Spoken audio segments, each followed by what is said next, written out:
So, Jump Force Season 3 DLC has been confirmed by Bandai Namco themselves through several different social media accounts. So, we have the confirmation of brand new characters coming to Jump Force. One of those characters being from Demon Slayer, Tanjiro, coming to Jump Force Season 3 DLC in 2021 of Jump Force DLC.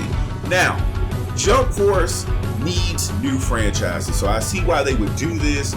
We've all, as a community, had this rule in our head that it can only be established franchises that are already in the game, but no one ever said that. That's never been an official rule. Bandai Namco has never said that. So Tanjiro coming to Jump Force Season 3 is going to be big. And let's look at what he's going to be bringing with him. So the first ability is going to be breathing. So this ability is going to give him several different buffs. The first being an attack buff, a speed buff, a defense buff, and a healing buff on top of all that. So it's going to be a better version of Dai's Draconic Aura. And I want to talk about these being serious buffs. So it's going to be essential to his character. If you want to make him a high tier character, you have to use breathing consistently. So for me, I want to either make this time based or meter based. So let's say if it's tied to your meter, it does a slow drain similar to Draconic Aura, but as long as you have meter to feed the buff, you get a huge attack buff, a huge defense buff, a huge speed buff, and a decent healing buff. Nothing ridiculous, maybe something a little bit better than what Kurapika already offers in-game currently.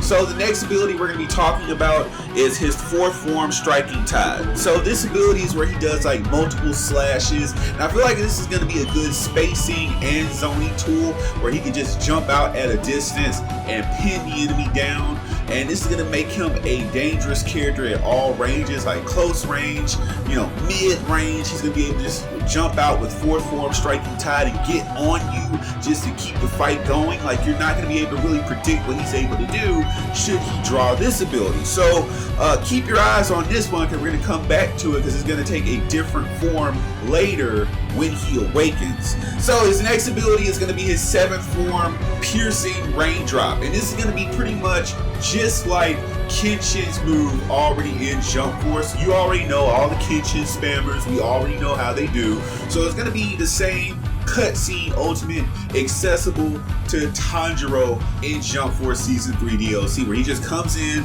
it's a quick, accurate, low sword stab or whatever, and it is the fastest water breathing technique, so it deserves to be in that same level of priority as Kenshin's attacks that already exist in Jump Force. So here we are, we're at Tanjiro's ultimate ability for Jump Force Season 3 DLC, and of course we're going to be talking about his 10th form, Constant Flux. You knew that this was going to be his ultimate ability, and it's going to be the most beautiful ultimate in Jump Force, period, point blank. You're going to get a huge, awesome, like ink painting looking dragon coming at the opponent. Startup, I'm pretty sure it's going to start up like any in general sword ultimate ability. He's going to rush in, do a slash, the opponent's going to get knocked back, and then he does the slash that creates the water dragon that ultimately finishes the opponent off. It's very beautiful when you see it in the anime, so I expect it to be the same level of beauty executed here in Jump Force Season 3 DLC.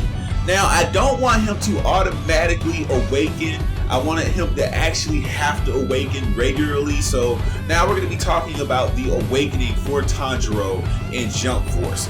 I'm just going to say it, sun breathing, fire dancing, whatever you want to refer to it as, whatever he did against the Spider family, that is going to be his awakening. Now, a lot of people would expect it to be his demon form, but we haven't seen it in anime yet. I do know that Jump Force focuses on manga content, but they're going to want to save something like that until the entire world gets exposed to it. You know what I'm saying? Like, it's not been in the anime. They're not going to want to really touch that yet. Just like they kind of, they broke their necks to include Asta's demon form because it just debuted in the anime. That's pretty much the same line I thought with the demon form. So Tanjiro getting his sun breathing / fire breathing is going to be the best awakening for him for Jump Force Season 3 DLC. So what's going to change with it He's going to use some fire slashes, but some of his moves are going to change too. Just like Ichigo's, some of his moves in his ability set are going to change too. So remember that I said we were going to come back to 4th form Striking Tide? Well, we're going to change it into Striking Tide Turbulent, and it's going to be in an improved form of the original Striking Tide.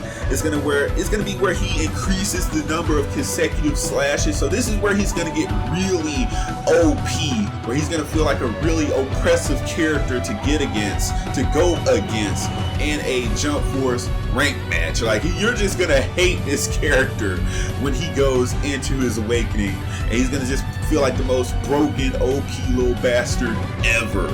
Now, one of his abilities, I felt like it's going to have to change into his ultimate ability. Like, I just want to see 10th form, constant flux, constantly come out that water dragon. So we're going to change his raindrop, his piercing raindrop, into like a regular form of the constant flux ability in his moveset.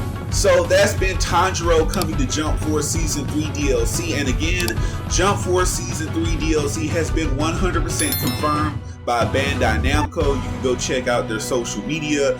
There's several different social media accounts that have confirmed the existence of this DLC. So Tanjiro coming to Jump Force Season 3 is a lock.